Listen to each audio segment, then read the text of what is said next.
দুপুরে লাঞ্চের থালাটা সাজিয়ে নিচ্ছি বন্ধুরা। তো চলো প্রথমেই নিয়ে নেব ভাত। তো ভাতটা আজকে বাটিতে করে নিয়ে নিয়েছি।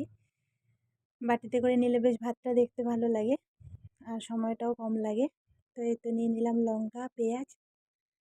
আর যেমন মানুষ বলে না, জয়সা দেশ ওয়সা ভেষ, সেরকমই। এই দেখো নিয়ে নিয়েছি নকশাবড়ি ভাজা, যেটা আমি কোনোদিনও খাইনি, এখানে এসে প্রথম খেয়েছি। তো ছিলাম উত্তরবঙ্গে, চলে এসেছি পশ্চিমবঙ্গে। তো যেমন বঙ্গ চেঞ্জ হয়েছে তেমন খাওয়া দাওয়াও অনেক কিছুই চেঞ্জ হয়ে গেছে।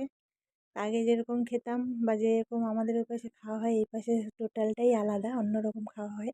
যেমন এই কচুটা আমরা সবসময় কচু দিয়ে মাছ দিয়ে খেয়েছি বা শুটকি মাছ দিয়ে খেয়েছি। এখানে যেমন এই পালং শাক দিয়ে ঘ্যাটটা প্রায় করি। খাই না আমি, আমার সেরকম পছন্দ নয়, কিন্তু আমি করি খুব সুন্দর।